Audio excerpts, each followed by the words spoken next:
ইব্রাহিম আলাইহিস সালামকে আগুনে ফেলানো হচ্ছে। হযরত জিবরাইল বলেন, ইব্রাহিম তোমাকে আগুনের ভিতরে ফেলানো হতেছে, আমার কাছে সাহায্য চাও, আমি তোমারে বাঁচায় দেব। হযরত ইব্রাহিম আলাইহিস সালাম তিনি বললেন, জিবরাইল আমার পরীক্ষা চলতেছে, আমাকে ডিস্টার্ব করো না, আমি তোমার কাছে সাহায্য কেন চাইবো? আমি তো এমন কোন অন্ধ আল্লাহর ইবাদত করি না যিনি তার বান্দার দুঃখ দুর্দশা নিজের চোখে না দেখেন। পরীক্ষা পাস করছে না? পাস করছেন কিনা? হযরত ইব্রাহিম বলেন, শোনো জিবরাইল, আমি যদি আগুনের ভিতরে পড়ে যাই আর আগুনে পুড়ে যদি ভস্ম হয়ে যায়, আমার আল্লাহ যদি এতে খুশি হন, তাহলে আমি আমার রব্বুল আলামিনকে খুশি করার জন্য এভাবে 1000 বার পড়তে আমি রাজি আছি। ইব্রাহিম আলাইহিস সালাম আগুনের ভিতরে পড়ে গেলেন। আল্লাহ রব্বুল আলামিন আগুনের প্রতি নোটিশ করে দিলেন, ইয়া নারু কুনি বারদাও ওয়া সালামান আলা ইব্রাহিম। আগুন আমার ইব্রাহিমের জন্য শান্তিদায়ক, ঠান্ডা হয়ে যা। ইব্রাহিম আলাইহিস সালাম জ্বলছেন, পুড়ে গেছেন। নমরুদ তার প্রাসাদের ছাদে বসে ইব্রাহিম আলাইহিস সালামের পোড়া দৃশ্য দেখে আনন্দ করবে, আগুনের দিকে তাকায় দেখে ইব্রাহিম আরামে বসে আছেন। পোড়া তো দূরের কথা, জামাও পরে নাই। ও ডাক দিয়া বলে, রে আগুন, গোটা জাতি নিয়ে তোর পূজা করলাম, আমার দুশমন কেন জ্বালাইতে পারিস না? তোর জ্বালানো শক্তি কি নষ্ট হয়ে গেছে নাকি? আগুনের ভিতর থেকে আওয়াজ বেরিয়ে এলো, নমরুদ, আমার ভিতরে দাহ্য শক্তি, জ্বালানো শক্তি আছে কি নাই যদি প্রমাণ করতে চাও, টেস্ট করতে চাও, তুই নিজে আয়, তোরে সুদ্ধা তাম দুনিয়া জ্বালাই দিতে পারি, ইব্রাহিমের এক গাছা পশম জ্বালাইতে পারি না। বিশ্বকবি আল্লামা ইকবাল কি সুন্দর করে বলেছেন, আজ ভি হো জু ইব্রাহিম কা ইমা পয়দা आग कर सकती है एक अंदाजे गुलिस्ता पैदा। ইব্রাহিমের ঈমান যদি আজও কোথাও হয় বিদ্যমান, করতে পারেন অগ্নিকুণ্ডে খুবসুরত এক গুলিস্তান। এখনো যদি ইব্রাহিমের সন্তানদেরকে আগুনের মধ্যে ফেলে দেওয়া হয়, আর ইব্রাহিম ঈমান যদি থাকে, আগুনকে ফুলের বাগান বানাবার ক্ষমতা আল্লাহর আছে। চিরকাল আল্লাহ পাক এই কালেমাকে দিয়েছেন আল্লাহর সার্বভৌমত্বকে প্রতিষ্ঠা করার জন্য। আয়াতুল কুরসি শুধু পড়ে বুকে ভিউ দেওয়ার জন্য নয়, পড়েন আমার সাথে, আল্লাহু লা ইলাহা ইল্লা হুয়াল হাইয়ুল কাইয়্যুম। দুনিয়ার সমস্ত পয়গম্বর অত্যাচারিত হলেন, শুধু তাই নয়, বিশ্ব নবী আখেরি জামানার পয়গম্বর নবী মুহাম্মদ রাসূলুল্লাহ সাল্লাল্লাহু আলাইহি ওয়াসাল্লাম জাতির কাছে আসলেন। তিনি এসে বললেন, ইয়া আইয়ুহান নাস কুলু লা ইলাহা ইল্লাল্লাহ। প্রথম দাওয়া, প্রথম দাওয়া। শুনছেন কথা? রাসূলুল্লাহ বলছেন, ও জাতি, আমার রাসূল তো মক্কার রাসূল না শুধু, মদিনার রাসূল না শুধু, আরবি ভাষা ভাষীদের রাসূল না শুধু, আমার নবী কি নবী? চিল্লায় বলেন।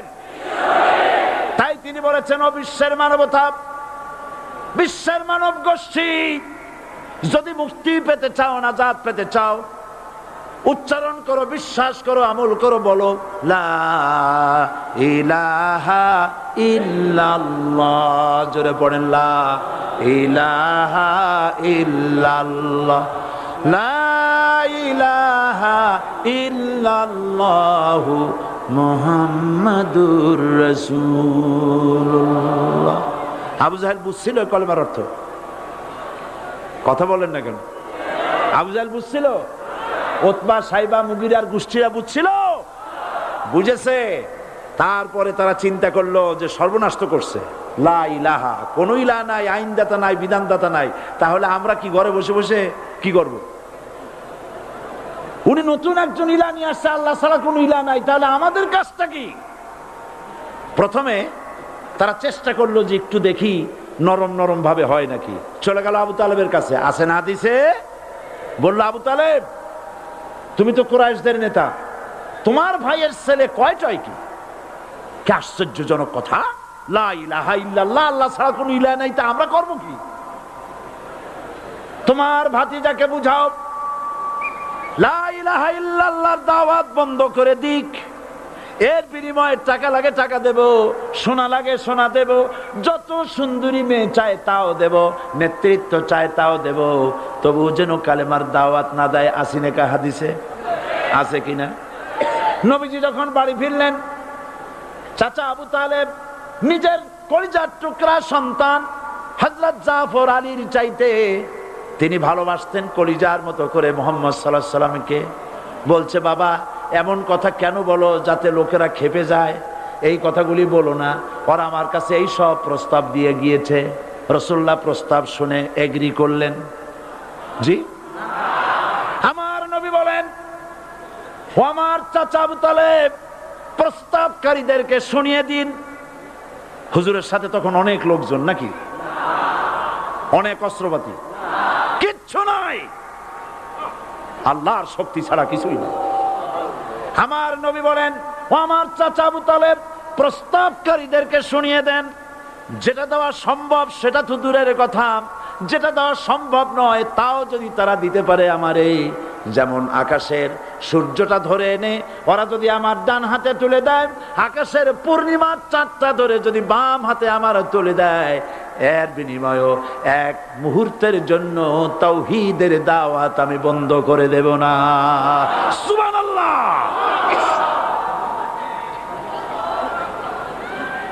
রাসূল করিম সাল্লাল্লাহু আলাইহি ওয়াসাল্লাম তাদের এই প্রস্তাবকে যখন গ্রহণ করলো না, কাফেরেরা বুঝলো, আমি আগেই বলেছি 3 শ্রেণীর লোক বাধা দিয়েছে। কয় শ্রেণী?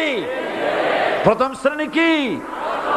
রাষ্ট্র শক্তি, তাদের হাতে অস্ত্রপাতি তো খুব শক্তি, আর যারা একবার ক্ষমতায় যায় ওরা মনে করে এই ক্ষমতা থেকে আমাদেরকে কেউ নামাইতে পারবে না।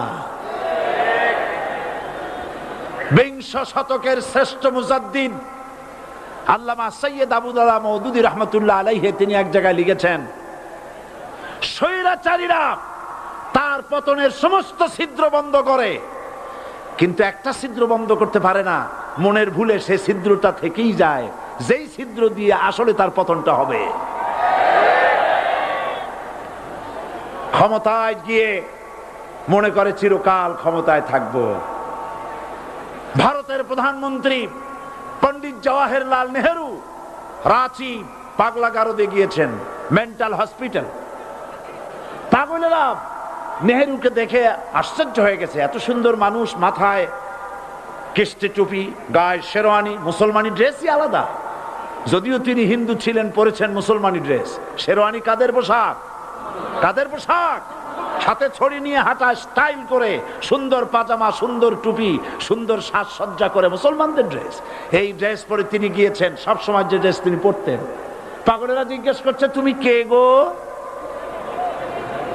উনি বলছেন আমারে চেনো নাই, আমি ভারতের প্রধানমন্ত্রী পণ্ডিত জওয়াহরলাল নেহেরু। পাগলেরা বলছে ও সেই কথা, আমরাও যখন এই হসপিটালে আসছিলাম এই তোমার মতো লম্বা লম্বা কথা আমরাও বলছি, থাকো আমাদের সাথে কিছুদিন, তোমার মাথাও ঠান্ডা হয়ে যাবে। ক্ষমতায় যারা থাকে, ক্ষমতার মোহে চতুর্দিকে অন্ধকার দেখে, মনে করে আমার পতন আর হবে না। কিন্তু তোমাকে বুঝিবে যে গোকুলে বাড়ি শেষে গাড়ির চাকা সব সময় উপরে থাকে না, গাড়ির চাকা সব সময় উপরে থাকলে গাড়ি তো চলবেই না, গাড়ির চাকা ঘোরে বলেই তো গাড়ি চলে।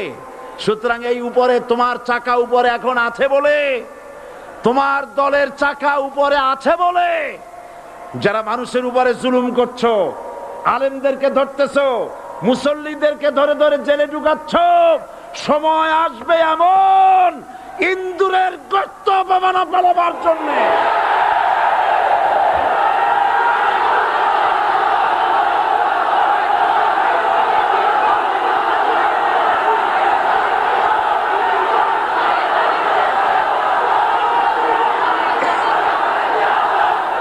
জাহেলের গোষ্ঠী, আবু জাহেলের গোষ্ঠী মনে করেছে সোজা আঙ্গুলে ঘি যখন উঠলো না, আঙ্গুল বাঁকা করতে হবে। শুরু হয়ে গেল অত্যাচার, শুরু হয়েছে না? হযরত সুমাইয়া রাদিয়াল্লাহু তাআলা আনহা কি নির্মম ভাবে, নিষ্ঠুর ভাবে তাকে শহীদ করা হলো। খাব্বাব, খুবাইব, হযরত খাব্বাব রাদিয়াল্লাহু তাআলা আনহুকে দেখে হযরত ওমর একদিন বলছিলেন, খাব্বাব তোমার পিঠে এত গর্ত কেন? এত গর্তওয়ালা পিঠ আর এত চিকুন কোমর আমি তো জীবনেও দেখিনি। হযরত খাব্বাব বলেছেন, ওমর জানো না, ইসলাম কবুল করার অপরাধে, কালেমা পড়ার অপরাধে কাফির বেঈমানেরা আমাকে মারধর করেছে। যখন আমি তাদের মারে কালেমা ছাড়ি নাই, তখন আগুন জ্বালায়া আগুনের আংটার উপরে, আংটা আগুনের উপরে আমাকে চিৎ করে শোয়ায়া, আমি যেন নড়াচড়া করতে না পারি সেজন্য আমার বুকের উপরে পাথর চাপা দিয়ে রেখেছে। আগুনে গোশত পুড়ে পুড়ে আগুন ভিতরে ঢুকেছে, গায়ের রক্ত আর চর্বি গলে গলে পড়ে আগুনগুলো নিভেছে। ওই পিঠে যে গর্ত হয়েছে আজও পর্যন্ত সেই গর্ত মিটে যায় নাই। হযরত খাব্বাব রাদিয়াল্লাহু তাআলা আনহু বলছেন, বুখারী শরীফে হাদিসে ভাবে এসেছে, ওয়ান খাব্বাব বিন আরিত রাদিয়াল্লাহু তাআলা আনহু আন্নাহু ক্বাল শাকাউনা ইলা রাসূলিল্লাহি সাল্লাল্লাহু আলাইহি ওয়াসাল্লাম ওয়া হুয়া মুতাওয়াসসাদুন বুরদাতুন লাহু ফি জিল্লিল কাবা। আমি গেলাম রাসূলুল্লাহর কাছে, যে দেখি হুজুর বাইতুল্লাহ শরীফের ছায়ায় আরাম ফরমাচ্ছেন। আমি কাছে গিয়া বললাম, আলা তাস্তানসিরু লানা আলা তাদউ লানা ইয়া রাসূলুল্লাহ, হে রাসূল আপনি কি আমাদের জন্য দোয়া করবেন না? আপনি কি আমাদের জন্য আল্লাহর কাছে সাহায্য প্রার্থনা করবেন না? মার খেয়ে খেয়ে তো শেষ হয়ে গেলাম। শুনতেছেন আপনারা? আল্লাহর নবী উঠে বসলেন, বললেন, খাব্বাব শোনো, তোমাদের আগে যারা এই পৃথিবীতে এসেছিলেন দ্বীনের দাওয়াত দেওয়ার জন্য, সমকালীন রাষ্ট্র শক্তি তাদেরকে ধরতো, ফায়ুখাজুর রাজুলু ফায়ুহফারু লাহু ফিল আরদ, তার জন্য তারে ধরে নিয়া মাটির মধ্যে গর্ত করত, ফায়ুজআলু ফিহা, এরপরে সেই গর্তের ভিতরে তাকে কোমর পর্যন্ত গেড়ে দিত। সুম্মা ইউতা বিল মানশার, এরপরে করাত আনা হতো, ফায়ুদাউ আলা রাসিহি, এরপরে করাতটা মাথার উপরে রাখা হতো, ফায়ুজআলু নিসফাইন, এরপরে করাত দিয়া চিরে চিরে জীবিত মানুষটাকে দ্বিখণ্ডিত করে ফেলে দিত। মা ইয়াসুদ্দুহু যালিকা আন দীনি, এত কষ্ট দেওয়ার পরেও, এত জুলুম করার পরেও দ্বীনের দায়ীদেরকে এক চুল পরিমাণ আল্লাহর রাস্তা থেকে তারা সরাই দিতে পারে নাই। ওয়াল্লাহি, ও খাব্বাব, আমি আমার আল্লাহর নামে কসম করি। ও মুসলমান, কে কসম করতেছে? আল্লাহ রাসূল। আমি আমার আল্লাহর নামে কসম করি, ওয়াল্লাহি লা ইউতাম্মান্নাল্লাহু হাযাল আমর হাত্তা ইয়াসির রাকিবু মিন সানা ইলা হাযরামাউত। সেদিন বেশি দূরে নয়, ইয়েমেনের রাজধানী সানা থেকে শুরু করে সৌদি আরবের হাযরামাউত পর্যন্ত হাজার হাজার মাইল, এই দীর্ঘ পথে যুবতী নারী তার সৌন্দর্যের পশ্চা নিয়া, আর ধনাঢ্য ব্যক্তিরা, সওদাগরেরা তাদের টাকা পয়সা নিয়া একাকে নিয়ে অথবা দলবদ্ধ ভাবে মানুষেরা যাতায়াত করবে। লা ইয়াখাফু ইল্লাল্লাহ, মানুষের মনের মধ্যে কোনো ভয় থাকবে না।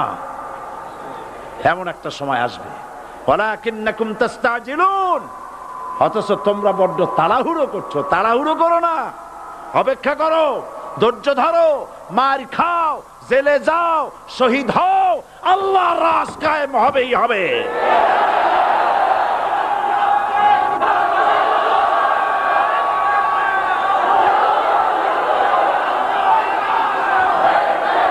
বিল্ডিং থেকে শিক্ষা গ্রহণ করুন, বিল্ডিং, ইমারত, দালান থেকে শিক্ষা গ্রহণ করুন। এই যেটা দালান আছে না পাশে, দেখতে পাচ্ছেন, এই দালান কি দিয়ে তৈরি করা হয়েছে বলেন? ইট। সমস্ত ইটেরা যদি ধর্মঘট করত, আমরা কেউ মাটির তলায় যাব না, কেউ আমরা আগুনে পুড়ে ঝামা হব না, পিক হব না, কেউ আমরা টুকরা টুকরা হব না, সবাই থাকবো উপরে উপরে, তাহলে কি দালান হইতো নাকি? এই বিল্ডিং নির্মাণ করতে গিয়া ইটের যে স্যাক্রিফাইস, হাজার হাজার ইটকে পিক হতে হয়েছে, পুড়ে যেতে হয়েছে, খোয়া হতে হয়েছে, ভেঙে টুকরা টুকরা হয়ে 50 ফিট মাটির নিচে যেতে হয়েছে, তারপরে ইমারত গঠন হয়েছে, সুন্দর দালান তৈরি হয়েছে।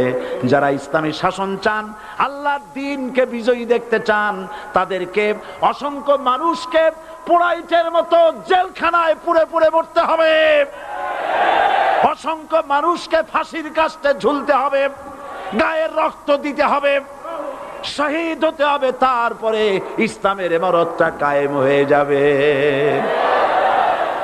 শায়ের কবি কি সুন্দর করে বলছেন, কবি সুন্দর করে বলছেন, ये शहादत गाहे उल्फत में कदम रखना, ये शहादत गाहे उल्फत में कदम रखना, लोग समझते हैं आसा है मुसलमान होना। মানুষেরা মনে করে মুসলমান হওয়া খুব সহজ জিনিস। না, মুসলমান হওয়ার অর্থ হলো শাহাদাতের ঈদগাহে শামিল হয়ে যাওয়া।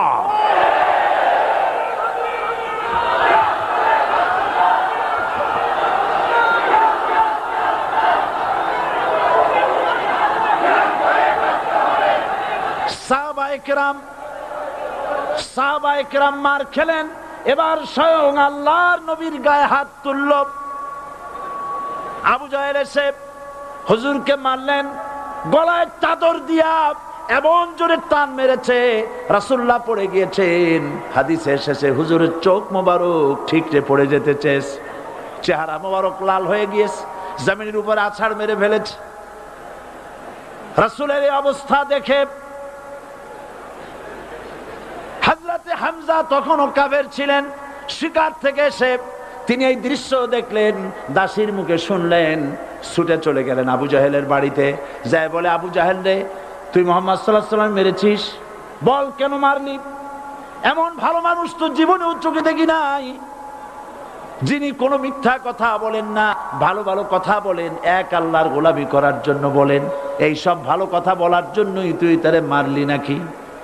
আরে আবু জাহেল, তুই কি মনে করেছিস মুহাম্মদ সাল্লাল্লাহু আলাইহি ওয়াসাল্লাম তার পিতা আব্দুল্লাহ মারা গেছে বলে মুহাম্মদ সাল্লাল্লাহু আলাইহি ওয়াসাল্লাম এতিম হয়ে গেছে মনে করেছিস নাকি?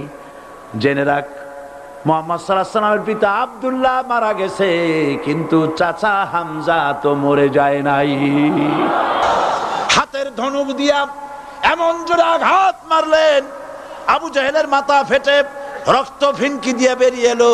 হযরতে হামজা ঘরে ফিরে এসে রাসূল করিম সাল্লাল্লাহু আলাইহি ওয়াসাল্লামের মস্তক মোবারক কোলে উঠায় নিলেন আর বললেন, বাবা, তোমাকে মেরেছে বলে আমি আবু জাহেলের মাথাটা ফাটায় দিয়ে আসছি, তুমি খুশি হও।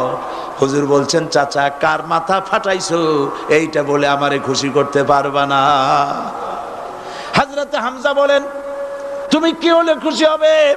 হুজুর বলেন, হামজা চাচা গো, আমি খুশি হব যদি একটিবার চাচা তোমার মুখে শুনতে পাই ঈমানের কালেমা। হযরতে হামজা বলেন, মুহাম্মদ সাল্লাল্লাহু আলাইহি ওয়াসাল্লাম, আমি বুঝতে পেরেছি তুমি কোনো সাধারণ মানুষ নও। সাধারণ মানুষ হলে পরে তুমি প্রতিশোধে বিশ্বাসী হতে, খুশি হতে। প্রতিশোধে বিশ্বাসী হও নাই, তুমি অবশ্যই আল্লাহর নবী, কোনো সন্দেহ আমার নাই। তুমি সাক্ষী থাকো, আমি পড়ে নিলাম, লা ইলাহা ইল্লাল্লাহু মুহাম্মাদুর রাসূলুল্লাহ। জোরে পড়ো, লা ইলাহা ইল্লাল্লাহু মুহাম্মাদুর রাসূলুল্লাহ। ঘাবড়াবার কারণ নাই। এর অর্থ এই নাই যে আপনারা কালেমার দাওয়াত দিবেন আর রাষ্ট্রশক্তি আপনারে পিটাইতেই থাকবে, আপনার কোনদিন আপনার সুদিন ফিরে আসবে না। বিষয়টা কি এমন না? আমার আল্লাহর ওয়াদা শুনুন, ওয়ালা তাহিনু ওয়ালা তাহজানু ওয়া আনতুমুল আলাউনা ইন কুনতুম মুমিনিন। মুমিন যদি হও আমি তোমাদেরকে বিজয় দান করব। সুবহানাল্লাহ বলেন। আজ যদি আমাদের উপরে বিপদ এসে থাকে তাহলে তার একমাত্র কারণ পূর্ণাঙ্গ ঈমানের অভাব আমাদের মধ্যে রয়েছে, ঠিক কিনা? আজ পৃথিবীতে সব থেকে মার খায় কারা? চিল্লায় বলো। আলজেরিয়ায় কারা? বসনিয়ায় কারা?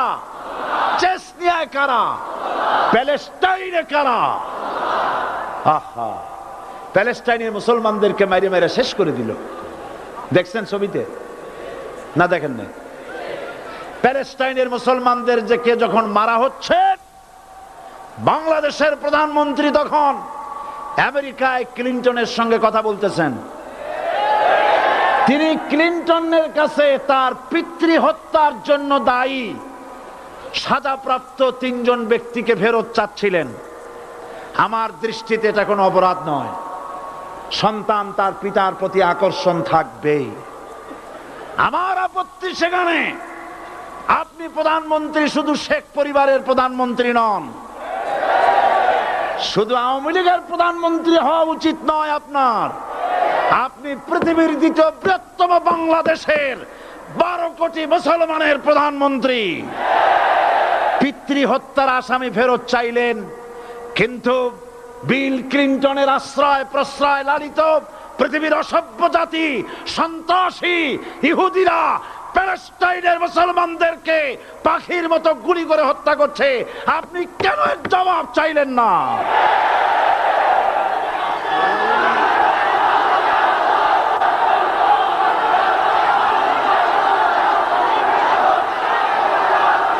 জবাব জবাব আপনি চাইতে পারবেন না, কারণ মুনাফিকদের সাহস হয় না, সাহস হয় মুমিন ব্যক্তি। বিল ক্লিনটনকে বলা দরকার ছিল, এই ইসরায়েলকে তোমরাই বসিয়েছো, মধ্যপ্রাচ্যের বিষ ফোড়ায় পরিণত করেছো তোমরা। তবে হ্যাঁ, যুরিবাত আলাইহিমুয যিল্লাতু ওয়াল মাসকানা ওয়া বাউ বিগাদাবিন মিনাল্লাহ। আল্লাহর গজব আসবে, ইহুদিরা পৃথিবী থেকে নিশ্চিহ্ন হবেই হবে ইনশাআল্লাহ। দেখেছেন তাকায়া প্যালেস্টাইনে ইসরায়েলিরা হেলিকপ্টার, গানশিপ, কামান, বোমা নিক্ষেপ করছে, আর প্যালেস্টাইনের শিশু কিশোর যুবকেরা ইহুদিদের নিক্ষিপ্ত বোমা আর কামানের মোকাবেলা করতেছে পাথর দিয়ে।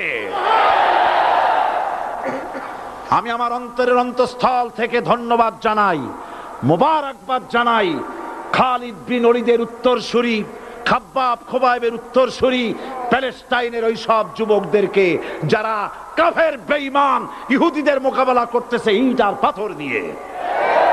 আর আমি আমার অন্তরের অন্তঃস্থলের সমস্ত ঘৃণা দিয়ে আমি ধিক্কার জানাই পৃথিবীর মুসলিম শাসকদেরকে, যারা মুসলমানদের মার দেখে চুপ করে যারা বসে আছে।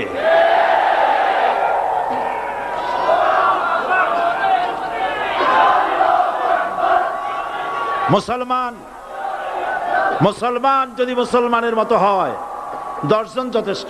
কয়জন যথেষ্ট? কোথায় আছে কথা? আল্লাহ পাক কোরআন শরীফের মধ্যে বলেছেন, একজন যদি হও ইমানদার মুত্তাকি 10 জনের উপরে বিজয়ী হবে। 10 জন যদি হও 100-এর উপরে বিজয়ী হবে। 100 যদি হও 1000-এর উপরে বিজয়ী করব। জোরে বলেন সুবহানাল্লাহ। কবি বলতেছেন, ফিজায়ে বদরে পয়দা কুন ফেরেশতে তেরি নুসরত কো উতার সকতে গর্দু সে কাতার আন্দর কাতার আবি। বদরের মুসলমানদের মতো ঈমান আনো, তাহলে আকাশ থেকে কাতারে কাতারে ফেরেশতা নাজিল করে দিয়ে আল্লাহ পাক তোমাদেরকে সাহায্য করবেন। সুবহানাল্লাহ। সে আল্লাহ আছে না নাই? জোরে বলেন, আছে না নাই?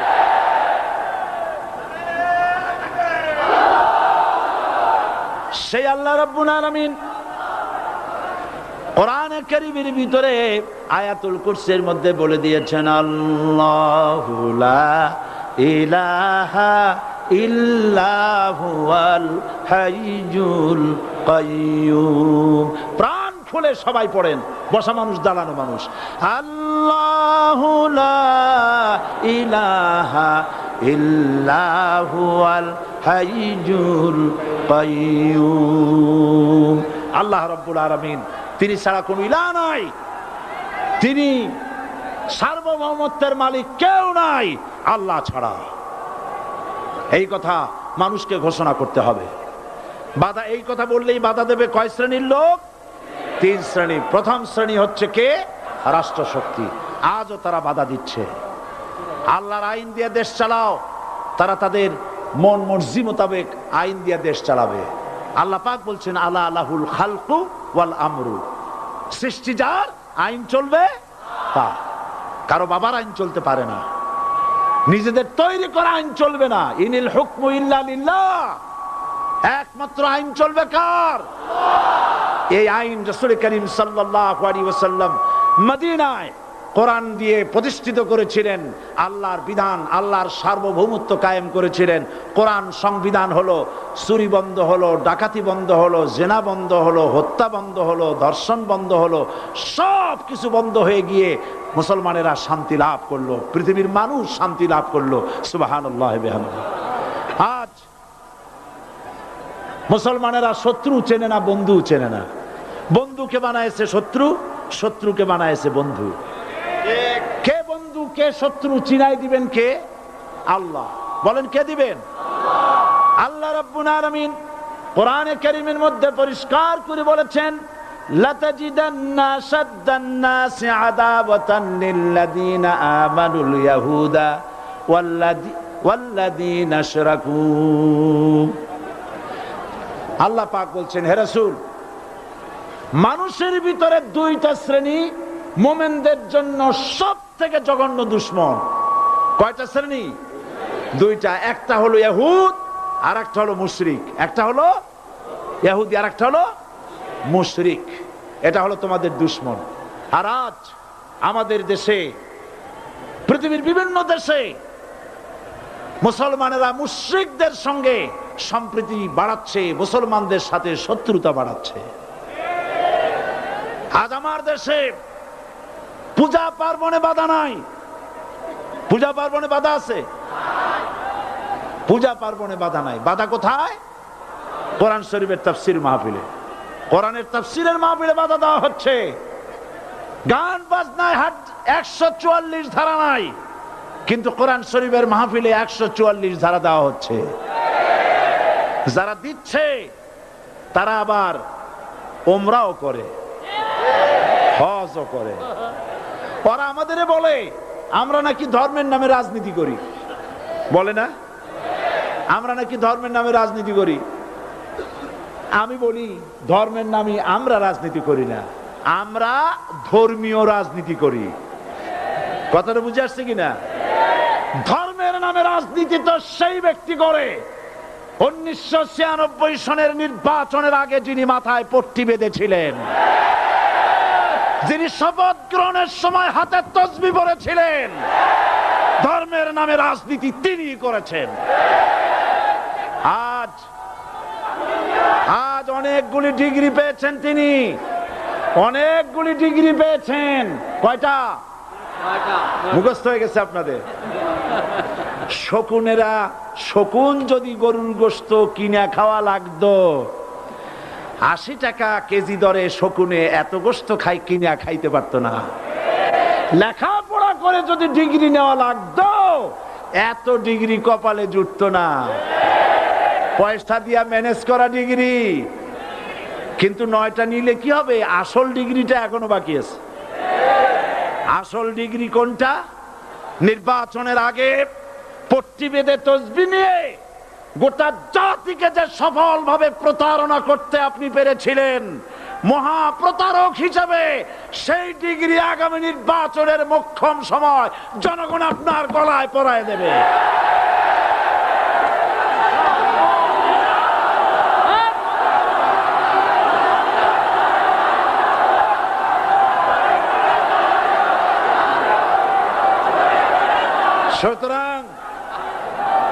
ধর্মের নামে রাজনীতি নয়, আমরা ধর্মীয় রাজনীতি করি, আমরা এই কোরআনের রাজনীতি করি। এই কোরআন নিয়ে বাঁচতে চাই, এই কোরআন নিয়ে মরতে চাই। এই কোরআন থেকে আমাদেরকে বিচ্ছিন্ন করতে চায় কাফের, বেঈমান, মুশরিকেরা। ও আমার জাতি, কোরআন থেকে যারা বিচ্ছিন্ন করতে চায়, তোমরা কি তাদের বিরুদ্ধে জিহাদের জন্য প্রস্তুত থাকবে?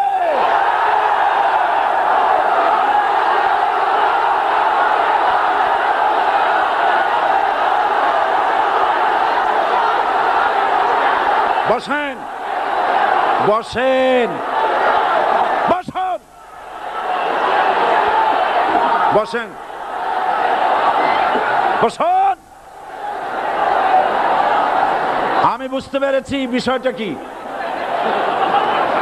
আসরের পরের থেকে বসা তো, সুযোগ পাইয়া খাড়া হইয়া কোমর সোজা করলেন।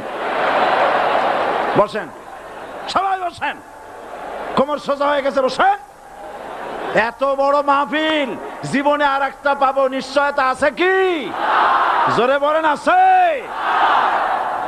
আজ আমাকে কথা বলতেই হবে ইনশাআল্লাহ, কারণ আগামীতে আবার আপনাদের সাথে দেখা হবে কিনা আমি জানি না। কথা বলতেই হবে। বসেন, কেউ দাঁড়িয়ে থাকবেন না। আমি দেখতে পাচ্ছি বাংলাদেশের ভাগ্য আকাশে উত্তর গগনে কালো মেঘ জমা হয়েছে, ঝড়ের পূর্বাভাস লক্ষ্য করছি। যদি মোকাবেলা করতে না পারেন সক্ষম ভাবে, এমন অন্ধকার গাঢ় কালো অমাবস্যার রাত আসতে পারে যার সুবে সাদেক হওয়া অসম্ভব।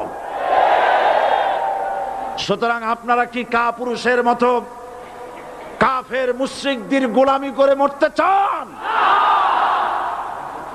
বিড়ালের মতো 500 বছর বেঁচে থাকার কোনো লাভ নাই। সিংহের মতো 1 ঘন্টা বাঁচতে চাই। আমাদেরকে বলা হয় সাম্প্রদায়িক উস্কানিমূলক কথা নাকি আমি বলি। পত্রপত্রিকা দিছে না তারা?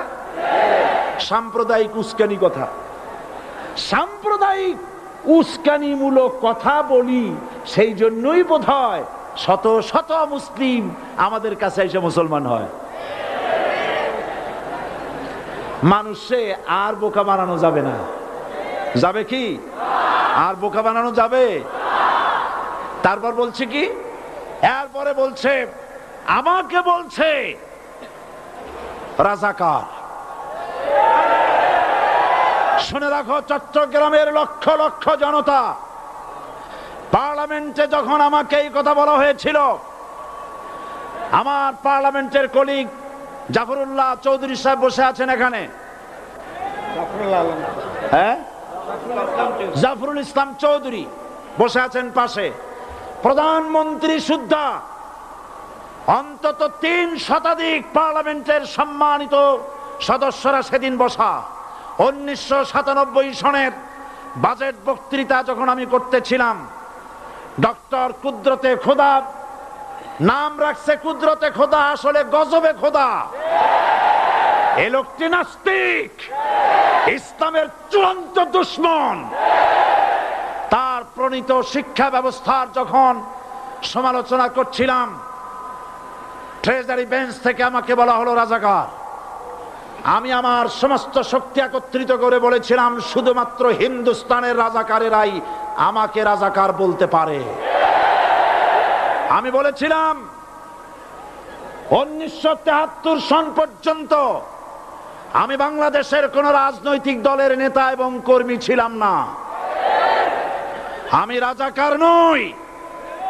আমাকে রাজাকার বলে যদি তাকে প্রমাণ করতে না পারে 10 কোটি টাকার মানহানি মামলা দায়ের করব। আমার এই বক্তব্য সারা দুনিয়া শুনেছে। পার্লামেন্টে আমার এই বক্তব্য রেকর্ড হয়ে আছে। সেদিন 3 শতাধিক পার্লামেন্ট মেম্বারের কেউ আমার চ্যালেঞ্জ গ্রহণ করেন নাই। যে কোনো ব্যক্তি পার্লামেন্টে গিয়ে আমার বক্তৃতা দেখে আসতে পারেন। এরপরে 1997 সনের 7ই অক্টোবর দৈনিক জনকণ্ঠ পত্রিকা যখন আমার বিরুদ্ধে লিখলো, সেই পত্রিকায় সাইদির ওপেন চ্যালেঞ্জ 8ম পাতা 1997 7ই অক্টোবর, এত বড় 2 কলমে হেডিং। সেখানে আমি বলেছি, বাংলাদেশের সকল সাংবাদিক, গোয়েন্দা বিভাগ, বাংলাদেশের সকল বুদ্ধিজীবীকে আমি আমার পিরোজপুরে আমন্ত্রণ করছি। আমার উপস্থিতিতে যদি কেউ প্রমাণ করতে পারে বাংলাদেশের স্বাধীনতা যুদ্ধের বিরুদ্ধে আমার কোনো ভূমিকা ছিল, সজ্ঞানে স্বেচ্ছায় জাতীয় সংসদের সদস্য পদ থেকে পদত্যাগ করব। 3 বছর পার হয়ে গেছে, আজ পর্যন্ত কেউ এই চ্যালেঞ্জের মোকাবেলা করে নাই। সুতরাং আমাকে যারা রাজাকার বলবে, তারা পিতৃ পরিচয়হীন অবৈধ সন্তান। 1971 সনের, শোনো মুসলমানেরা, 1971 সনের কোন কাদা সাইদির গায়ে লাগে নাই। আমাকে রাজাকার বলে জনগণ থেকে বিচ্ছিন্ন করবা, জনগণ থেকে আমারে বিচ্ছিন্ন করা যাবে না। কারণ এই জনগণ আমার জন্য আসে না, এই জনগণ আসে আল্লাহর কোরআনের জন্য।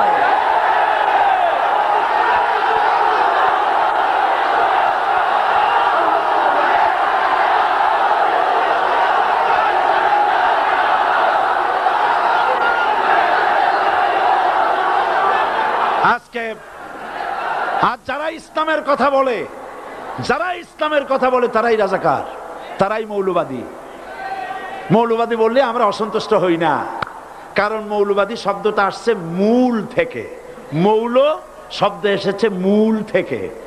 মূলবাদী তার মানে যারা মূলে আছে। মূল হলো কোরআন, মূল হলো হাদিস, মূল হলেন আল্লাহ, মূল হলেন আল্লাহ রসুল।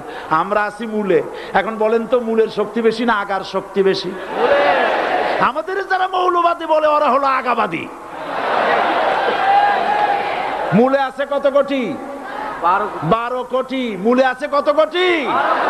আর আমাদের যারা মৌলবাদী বলে, ওই থাকো গাছের আগায়, আমরা মূলে। লাভালাভি বেশি করবা না, 12 কোটিতে গাছের গোড়া আসতে নানা দেবে, মামু বাড়ি দিল্লি গিয়ে পড়বা, বাংলার জমিনে জায়গা হবে না। এ কথা বিশ্বাস করো।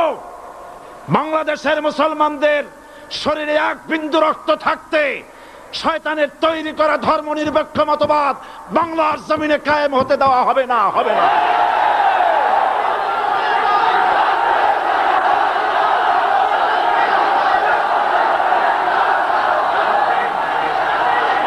রাসূল করিম সাল্লাল্লাহু আলাইহি ওয়াসাল্লাম কোরআন প্রতিষ্ঠার জন্য আন্দোলন করেছিলেন। আয়াতুল কুরসি আমাদের সে কথাই শিখেছে।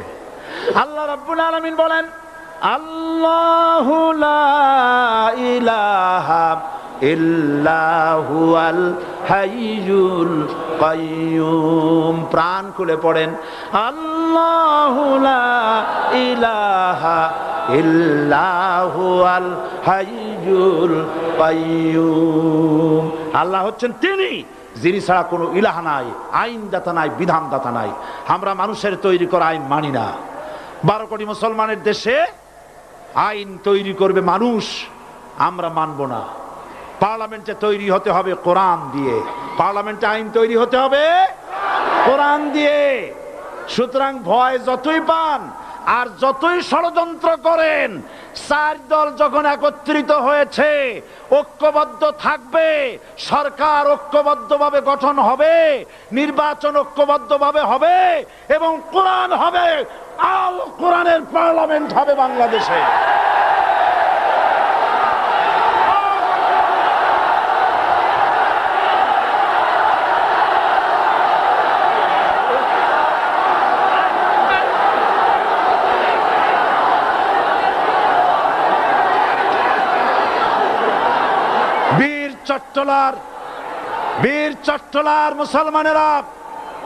বীর চট্টলার মুসলমানেরা স্বাধীনতার ঘোষণা, এই চট্টগ্রাম থেকে স্বাধীনতার মহান ঘোষক প্রেসিডেন্ট জিয়াউর রহমান সাহেব দিয়েছিলেন। এই চট্টগ্রাম থেকেই ইসলামী রাষ্ট্রের ঘোষণা হবে।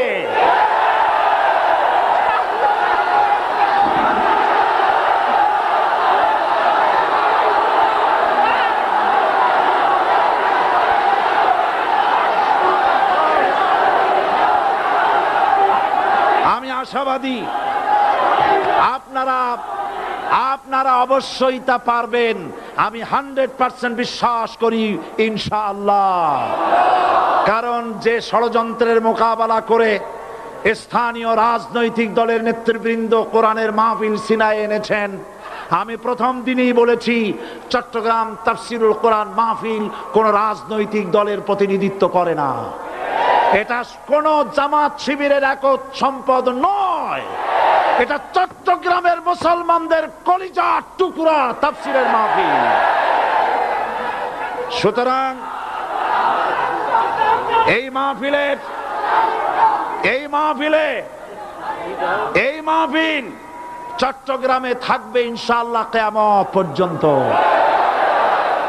144 ধারা 288 হয়ে গেছে, ষড়যন্ত্র পায় পায় চলে গেছে। আমি ওই সব ছেলেদের বলি, সরকারি দলের ছাত্র হইয়া মুসলমানদের বিপক্ষে যাইও না। এদেশের ভাগ হয়ে গেছে দুটো শিবির, বোঝাই যাচ্ছে। একদিকে ভারতের পা চাটা গোলাম নাস্তিক মোরতাদ শ্রেণীর বুদ্ধিজীবী এবং তাদের মদতপুষ্ট সরকার, আর একদিকে ইসলামী শক্তি, ইসলামী দল আর দেশ প্রেমিক জাতীয়তাবাদী শক্তি। একদিকে হিমালয় পাহাড় আর একদিকে সূচ ইঁদুর। আল্লাহ বিজয় দেবে মুসলমানদের। কাদের বিজয় হবে? বাংলাদেশে কোরআনের রাজ কায়েম হোক, তাকে আপনারা চান? কারা কারা চান দু হাত উঁচু করে দেখান। দাঁড়াবেন না, দাঁড়াবেন না।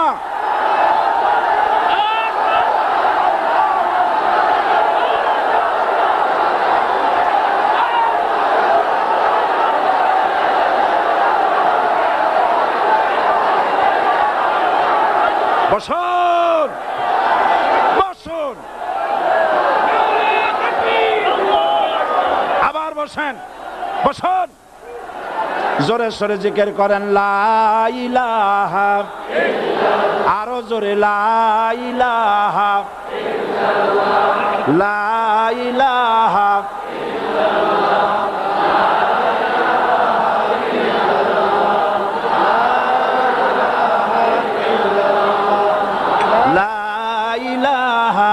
ইল্লাল্লাহ, লা ইলাহা ইল্লাল্লাহ, লা ইলাহা ইল্লাল্লাহ মুহাম্মাদুর রাসূলুল্লাহ।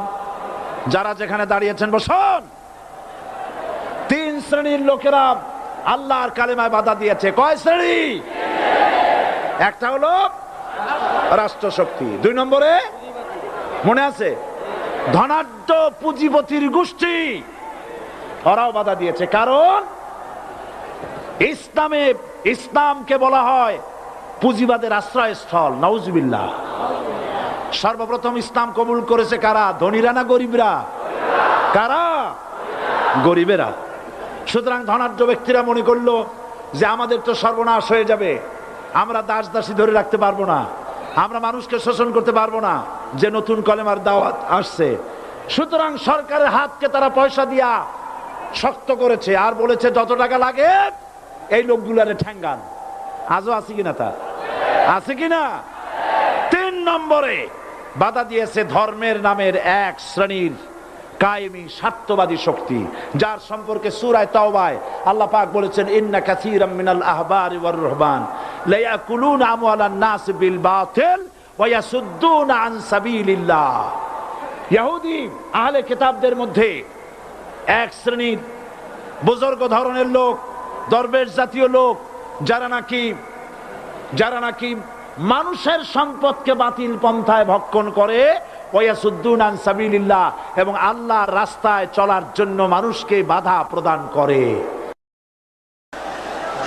এত বড় বিশাল মাহফিলে আপনি দাঁড়ায়া কোন মানুষকে কষ্ট দিবেন না, জায়েজ নাই। মুসলমানদেরকে কষ্ট দেওয়া কবিরা গুনাহ। বুঝতে পেরেছেন? যে যেখানে দাঁড়িয়েছে আপনারা বসা মানুষেরা তাদেরকে বসায় দেন। সুতরাং এই কালেমার দাওয়াত যখন হযরতে মুসা আলাইহিস সালাম দিলেন, ফেরাউন বলল আমি তো জানি না যে আমি ছাড়া আরো কোন ইলা আছে, আইনদাতা তো আমি, তুমি নতুন কোথা থেকে আইনদাতা নিয়ে আসছো?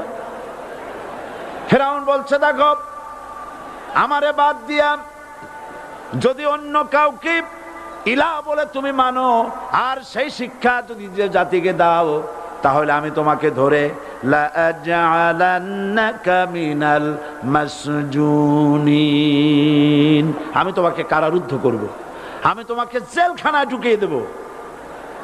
রাষ্ট্র শক্তি প্রথম বাধা দিল কারা? বলেন সবাই। সেই বাধা কি ওখানে শেষ হয়েছে না এখনো আছে? আছে কিনা জোরে বলেন। আমি তোমাকে জেলখানায় ঢুকাবো।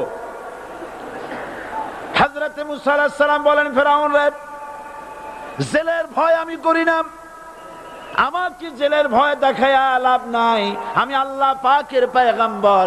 হযরত মুসা আলাইহিস সালাম, ফেরাউনের দলবল আছে, লোক লস্কর আছে, তার অস্ত্রের অভাব নাই। আল্লাহ রাব্বুল আলামিন মুসা আলাইহিস সালামের কাছে একটা অস্ত্র দিয়া দিলেন। দিছিলেন কিনা? দিছিলেন কিনা? আল্লাহ পাক হযরত মুসা কি বলেছেন? ওয়া মা তিলকা বিয়ামিনিকা ইয়া মুসা, মুসা রে তোমার হাতে ওটা কি? মুসা আলাইহিস সালাম বললেন, এটা লাঠি। আল্লাহ পাক বললেন, ফেলে দাও লাঠি। লাঠি ফালায় দিলেন। কি হয়ে গেল? হিয়া হাইয়াতুন তাসআ, লাঠি হয়ে গেল। এখন লাঠি পড়ে সাপ হয়ে গেল। সাপ দেখে নবী হোক, ওলি হোক, সাহাবী হোক আর আলেম হোক, সাপ দেখলে ভয় করে না মানুষের? মুসা আলাইহিস সালাম ভয় পাইছে। আল্লাহ রাব্বুল আলামিন হযরত মুসাকে শোনায় দিলেন, খুযহা ওয়া লা তাখাফ সানুঈদুহা সিরাতাহাল উলা,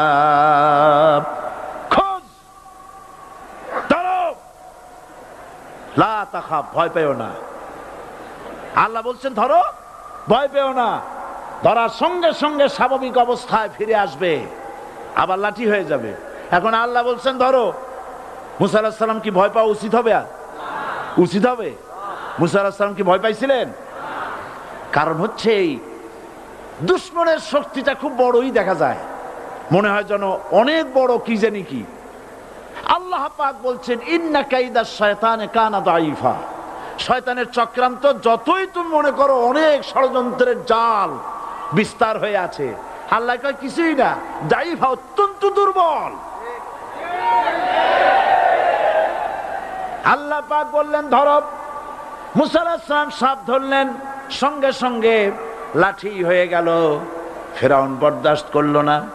রাষ্ট্রশক্তির পক্ষ থেকে আক্রমণ শুরু হলো। অপরাধ কি? মুসা আলাইহিস সালামের অপরাধ কি? কি অপরাধ?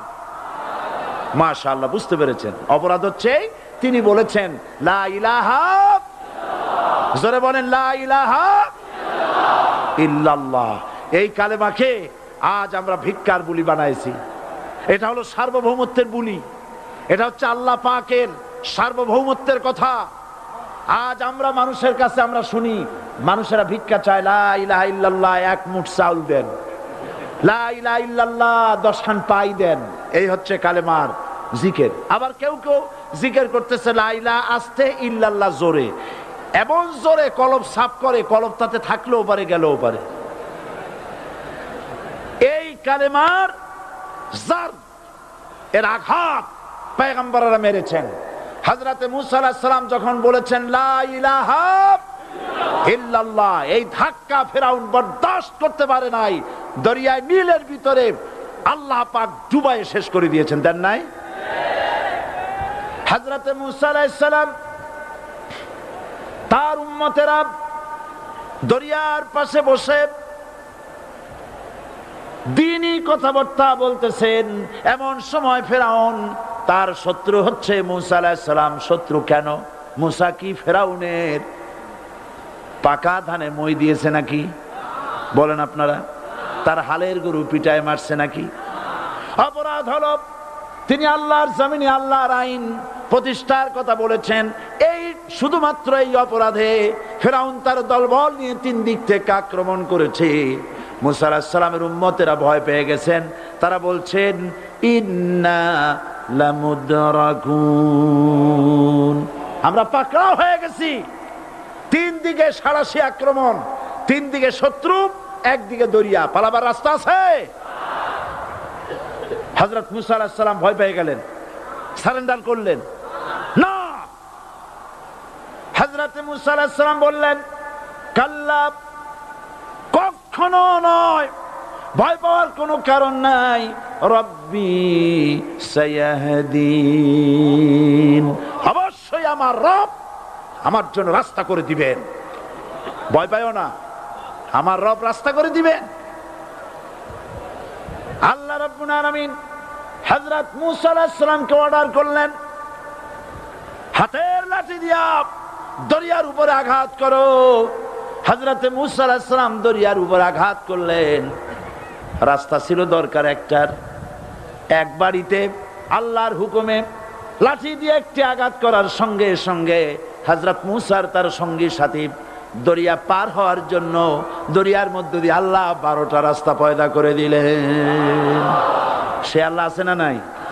এত আসতে বলেন কেন? ভয় পাওয়ার কারণ আছে? রাষ্ট্র শক্তি বাধা দিয়েছে সমস্ত নবীদেরকে। কেন? নবীদের চরিত্র খারাপ? জোরে বলেন, নবীদের চরিত্র খারাপ?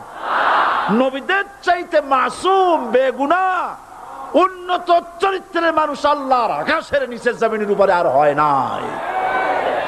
তোমরা যে সামনে তাদের পিছনে দৌড়াও, অমুকের সৈনিক, নেতা নেতা করে মরো, এইসব নেতা যাদের পিছনে দৌড়াও, এই নেতাগুলি, আমি জিজ্ঞেস করি আপনাদেরকে, এই নেতাগুলি জীবনে একবারও জেনা করে নাই? এ ব্যাপারে অনুসারীরা আপনারা কি নিশ্চিত? মিথ্যা কথা জীবনেও কয় নাই, প্রতারণা করে নাই, ঠাট্টা করে নাই, বিদ্রুপ করে নাই, মদ খায় নাই, মানুষ হত্যা করে নাই। কিসের নেতা? নেতা হচ্ছেন সেই ব্যক্তি যিনি বলেছেন, ও আমার স্ত্রীরা, ও আমার সাহাবীরা, রাতের আধারে আমার মধ্যে যা আচরণ দেখতে পাও, দিনের আলোতে আমার মধ্যে যা দেখতে পাও, সবগুলি খুলে খুলে মানুষের কাছে বলে দাও। তার নাম বিশ্বনবী মুহাম্মদ রাসূলুল্লাহ সাল্লাল্লাহু আলাইহি ওয়াসাল্লাম।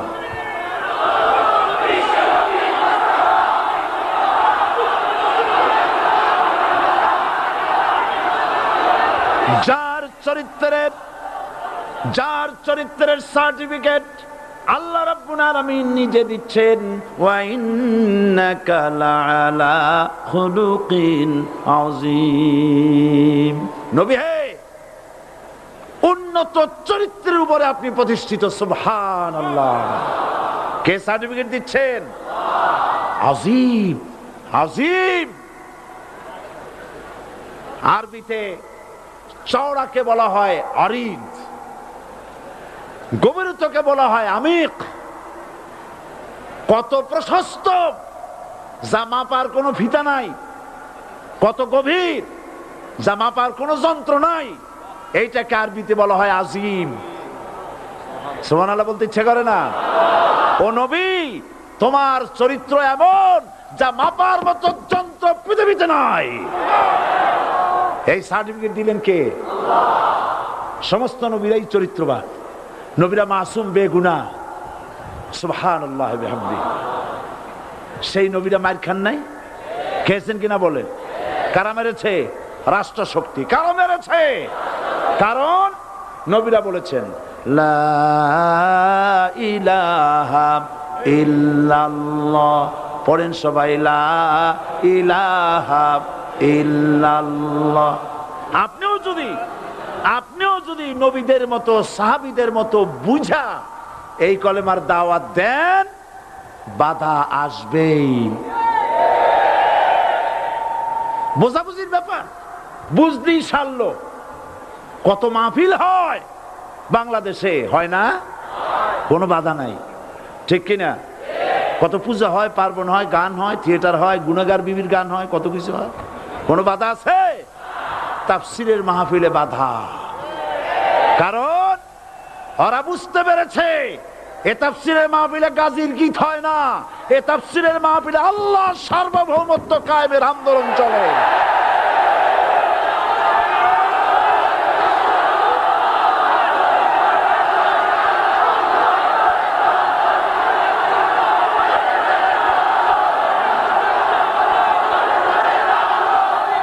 এবার দেখুন, এবার কলেমা বোঝেন, কালেমা বুঝুন। বঙ্গভবনের সামনে দাঁড়াইয়া, গণভবনের সামনে দাঁড়িয়ে আপনি যদি কালেমার জিকির করতে থাকেন, লা ইলাহা ইল্লাল্লাহ, লা ইলাহা ইল্লাল্লাহ, লা ইলাহা ইল্লাল্লাহ, লা ইলাহা ইল্লাল্লাহ, 2-1 ঘন্টা, 2-4 ঘন্টা, দেখবেন অফিসাররা এসে বলবে, না জানি কোন খাজা বাবা আসছে, আসেন আসেন, নিয়ে খাইতে দেবে, হাদিয়া দেবে। যেহেতু যিনি পড়তেছেন উনি বোঝেন না কি বলতেছেন, আর যারা দাওয়াত দিয়ে নিয়ে গেল ওরা টের পাই নাই যে কি কি শুনে দাওয়াত দিতেছে।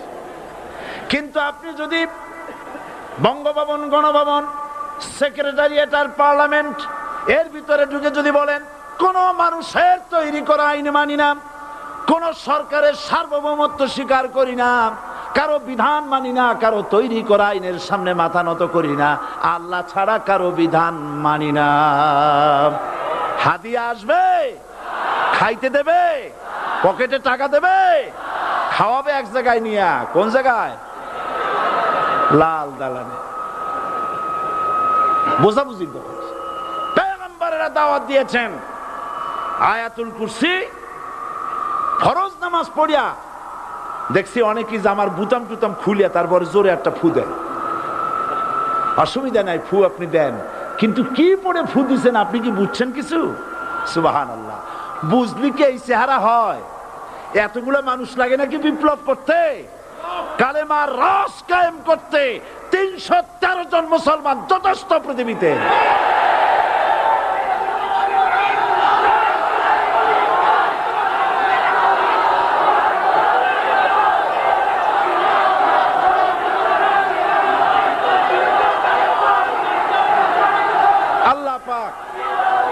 কোরআনে কারীমের মধ্যে আল্লাহ পাক বলেছেন, এমন একজন নবী পাঠাই নাই, ইয়া হাসরাতান আলাল ইবাদ, বান্দার উপরে আফসোস।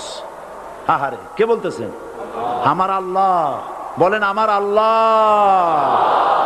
তিনি আফসোস করছেন, আফসোস একজন পয়গম্বর এমন পাঠাইলাম না, একজন রাসূল পাঠাইলাম না যার সাথে এরা ঠাট্টা করে নাই, বিদ্রুপ করে নাই, পাগল বলে নাই, মারে নাই।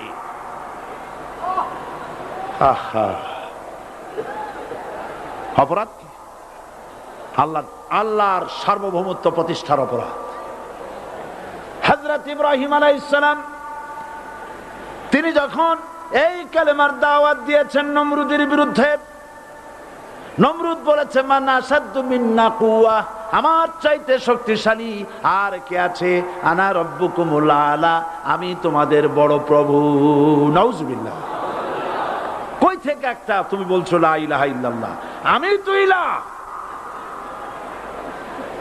হযরত ইব্রাহিম আলাইহিস সালাম কি কালেমার দাওয়াত পেশ করার অপরাধে অগ্নিকুণ্ডের ভিতরে ফালাবার ব্যবস্থা হয়ে গেছে। আল্লাহ পাক সব ঘটনা কোরআনে বলে দিয়েছেন, দিয়েছেন কিনা বলেন? কেন বললেন এই সমস্ত কথা? এই জন্য বলেছেন, ফেরাউন মরে যাবে, নমরুদ মরে যাবে, কিন্তু তাদের প্রেতাত্মারা যুগে যুগে তারা বেঁচে থাকবে। আগুনের ভিতরে ফালাবার ব্যবস্থা হয়েছে। আল্লাহ পাক বলে দিয়েছেন, আমার রাস্তায় যদি চেষ্টা করো, জিহাদ করো, আমার সাহায্য তোমরা পাবে। ওয়া কানা হাক্কান আলাইনা নাসরুল মুমিনিন, মুমিনদেরকে সাহায্য করা।